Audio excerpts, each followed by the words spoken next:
Hey everybody, I am standing in the middle of an ancient hippodrome which was built by Herod the Great in a century before Jesus. It was a place where there used to be horse races, chariot races, and it was later converted into an amphitheater.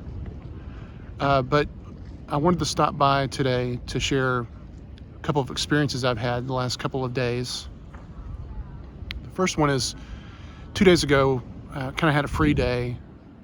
When everyone else went on a tour of Masada, I stayed in Jerusalem and went to two museums. One was the Museum of Islamic Art, which was absolutely amazing, and the other one was the Museum of Israel.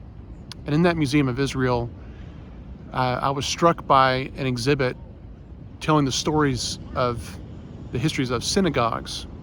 There originally was a temple in Jerusalem, which was destroyed a couple times, and at the end of that second temple's destruction in the year 70, after a few decades after Jesus' life, it was never rebuilt, which is why there's just that wall there now today.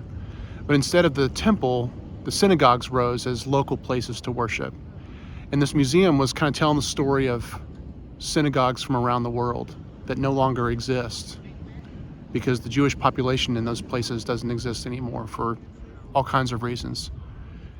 But really, the history of the Jews is one of oppression, one of violence, and one of kind of homelessness until the State of Israel was established in 1948.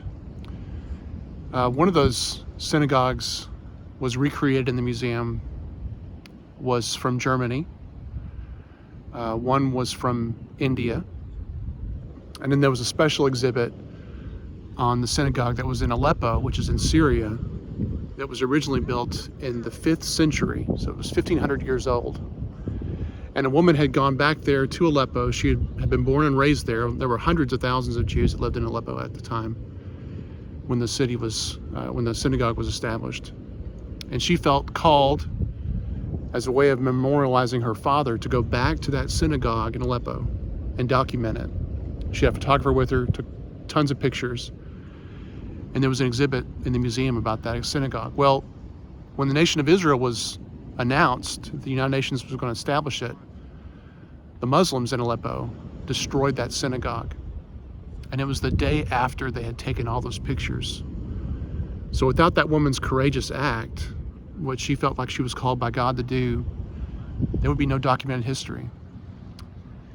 And at a time when there were once hundreds of thousands of Jews in Syria, today there are hardly any, if any at all. And then yesterday we went to the Holocaust Museum. And it was an excellent museum, very, very moving, very powerful. If you haven't seen the recent Ken Burns PBS series on the U.S. and Holocaust, I highly recommend that as well. But these two experiences happening here in Israel just remind me of the threat that the Jewish people continually live under. And in our own country, in America, in recent years, there's been a rise of public displays of Nazism, of Christian nationalism, and anti-Judaism. And y'all, we always have to be on guard against that.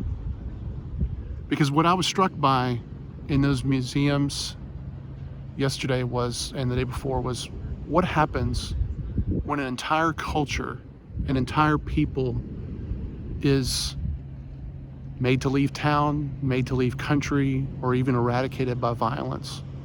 What happens to the whole culture when a dynamic group of people with their own history is made to disappear? Those Jews in Aleppo, they learned Arabic. They learned the local language. They assimilated into the culture, and yet they always felt under threat.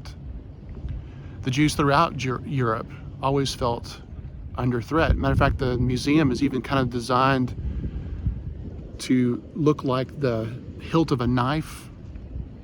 Like being stabbed from behind because they always felt like they were under threat in Europe.